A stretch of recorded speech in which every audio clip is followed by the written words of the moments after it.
ఏమైంది అసలు? ఎందుకు ఇంత పరిస్థితి? నీళ్ళ గురించి ఈ మేము దున్నిన పెట్టుబడి, మందు కట్టలు, డీజిల్ ఖర్చు, బండి ఖర్చు, కూలీల ఖర్చు మాకు ఏమైనా వెళ్ళేటట్టుందా? ఇవాళ మా పెళ్ళం పిల్లలు అమ్ముకునే గానీ మాకు ఈ అప్పు పుడట్లేదు. ఇవాళ ఈ రాజ్యం ఏంది? వాళ్ళు గెలుస్తుర్రు, ముఖ్యమంత్రులు సమస్య అక్కడ ఏడో హైదరాబాద్ లో ఢిల్లీలో కూర్చొని మేము నీళ్ళు ఇస్తున్నాం, మేము పార్క్ ఇస్తాం, మేము అన్ని రకాలుగా మాట్లాడి రైతు బంధు రాకుండా చేస్తున్నారు మమ్మల్ని. రైతు బంధు వచ్చే రైతు బంధు కూడా సర్వనాశనం. ఎన్ని ఎకరాలు పెట్టినావు సైదులు నువ్వు? ఎంత నాది 12 ఎకరాలు నాది. ఎంత ఎండిపోయింది మొత్తం? నా దగ్గర 8 ఎకరాలు ఎండిపోయింది మొత్తం టోటల్. టోటల్ 8 ఎకరాలు ఎండిపోయింది. వాటర్ ఎక్కడి నుంచి రావాలి మీకు? మాకు శ్రీరామ్ సాగర్ నుంచి రావాలి. శ్రీరామ్ సాగర్ నుంచి నీళ్ళు రావాలి మాకు. ఆ శ్రీరామ్ సాగర్ నుంచి కూడా 7 తాగడానికి ఇళ్లలో నీళ్ళు కూడా లేవు మాకు. ఇప్పుడు ఇళ్లలో నీళ్ళు లేవు. ఇంకో ఈ పరిస్థితి అండి మాకు, ఈ బాధలు, ఈ చెరలు. ఇప్పుడు మొత్తం ఇదంతా ఏది మేకలకు పెట్టిరా లేకపోతే ఎట్లా? జీవాలు. ఎందుకు మరి? గత 10 ఏళ్ల పాటు మంచిగా మీరు ఉన్నటువంటి కథ ఈ రోజు ఎందుకు ఇట్లా అయిందంటారు? ఎందుకంటే మరి వాళ్ళు నీళ్ళు వదులుతేనే మరి పారు నీళ్ళు లేకపోతే ఏం మారితే సార్ ఇలా చెప్పి మీరే చెప్పి.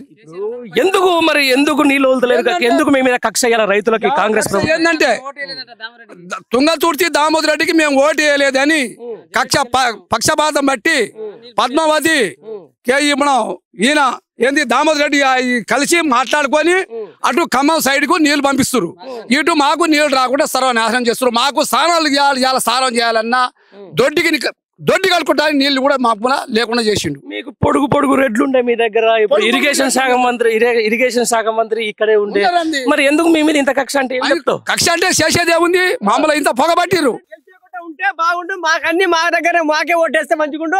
ఆయనకి మా ఒక్కరికి తీసుకొచ్చిర్రు. ఆ ఖర్చ గురించి మాకు నీళ్లు రానియట్లే వాళ్ళకి, అంతే తప్ప ఏమి లేదు. జయశ్రెడ్డి ఏమన్నాడు, ఒక రోజు ఆయన వాళ్ళకు పక్కదలకొని మోటార్ ఆన్ చేస్తాను, 3 రోజులకు మా సూర్యాపేట జిల్లాకి నీళ్ళు రాకపోతే అన్నాడు. అని చెప్పి వాళ్ళు పక్కదల నీళ్ళు పెడతాడు. వాళ్ళు నీళ్ళు ఉంచుకొని మోటార్ ఎందుకు ఆన్ చేయట్లేదు? అదే ఎందుకు ఆన్ చేస్తలేరు అంటే నీళ్లు పెట్టుకొని ఈ రోజు రైతులకు నీళ్లు పెడితే వాళ్ళు ఇంత పంటలు పండించుకుంటారు.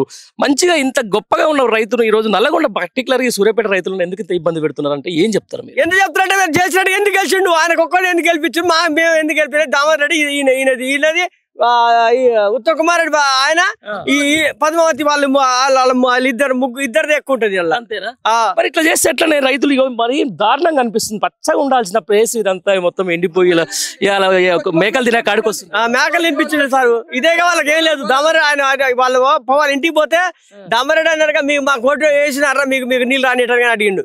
ఇంటికి పోయి అడిగితే ఏంటి సార్ మాకు నీళ్ళు రావట్లేదు, మీరు వచ్చిన కాడి నుంచి రాబాకుని మీరు నాకు ఓటు వేయలేదు, మీకు మాకు ఏ సంబంధం లేదు డైరెక్ట్ గా అన్నాడు. అడిగిండు ఎవరికైనా మీరు ఒకటి మాకేసినారా మా దగ్గర రావడానికి, నీళ్ళే సపరేట్గా వెళ్ళిపోరని చెప్పిండు. ఇంత ఉంటుందా అని ఇప్పుడు ఎంత పటేల్ దొరదనం చూపిస్తారు. ఏమైనా అడిగితే ఓట్లు వేస్తేనే నీళ్ళు ఇస్తాం, ఓట్లు అయిపోతే నీళ్ళు ఏమంటే ఇప్పుడు మరి రైతుల పరిస్థితి ఏంది? అయితే ఏం చేయాలంటే ఇప్పుడు మొత్తం ఆయన దగ్గర కూకోవాలి. అప్పుడు వాళ్ళు వచ్చినప్పుడు ఏం చేయాలి, నమస్తే సార్ అని వాళ్ళ కాళ్ళ కాడ కూకోవాలన్నమాట. వాళ్ళు అప్పుడైతే నమస్తే మన దగ్గరకు వచ్చి కాళ్ళు పట్టుకుంటే సరిపోతుంది వాళ్ళకి. మేము వాడే జాడి తన్ని సరికే నువ్వు నాకు తంతారని వాటికి వచ్చింది. ఇప్పుడు మరి ఎట్లా దీనికి పరిష్కారం ఏంది? ఇప్పుడు అయిపోయినట్టు ఆయన ఏం పోయింది, మేము నష్టపోయాను, మనమే నష్టపోయాను. ఇప్పుడు వాళ్ళే నష్టం పోయిరా, వాళ్ళే నష్టం పోయిరా, వాళ్ళ పిల్లల పిల్లల నష్టం పోయిరా. మా కూలీలకి ఇట్లా దండం పెట్టి అయ్యా రారి అమ్మ అక్కలు చెల్లెళ్ళు ఆరాని తీసుకొచ్చి బతిలాడి పొలాలు నాటేపించుకుంటే కూడా ఇలా మాకు నోటికాడి అన్నం నోటికాడి గుంజుకోర్రు. అవును బాధ ఉంటది. ఇప్పుడు నీకు దూపైంది ఏడ మంచి దాతా సరద్దులం పోయి, ఇప్పుడు ఈ సరద్దులు ఏడ మంచి దాతా అండి మీరు పోయి ఎక్కడ ఏడైనా ఇప్పుడు ఈ సరద్దులు ఇక్కడ మొత్తం తిరిగి రారి. దగ్గర 150 ఎకరాలు ఉంది సందున, 300 ఎకరాలు ఉంటది. ఆడ యాన సందున యాన దొడ్డి కడుక్కోవడానికి యాన నీళ్ళునే చూసిరారు ఒక అడుగు. అప్పుడు ఎట్లా ఉండే, గతంలో ఎట్లా ఉండే, ఈ గవర్నమెంట్ రాకముందు ఎట్లా ఉండే, బీఆర్ఎస్ గవర్నమెంట్ ఎట్లా ఉండే? అప్పుడు మాకు సొంత ఉంది, కాలువ ముందు కూడా మా పొలాలు బయట బాయిలా ఇట్లా ఉంగుతా నీళ్లు.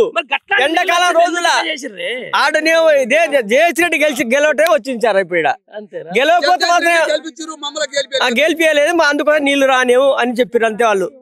మేము అది కాలం మీద డీలు ఉన్నారుగా, వాళ్ళకి పోయి అడిగితే ఎంతసేపు అయినా అటే పోవాలి, పాలేరు పోవాలి అట్టే మలిపి నీళ్ళే, మాకు నీళ్ళు రానియలేదు. మేము పోయి గేట్లు అన్నిసార్లు ఎత్తినా కూడా మాకు నీళ్లు రానియలేదు.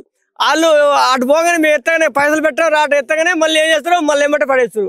ఇక సొక్కిగా పోలేకపోయినా మేము. అంతేనా?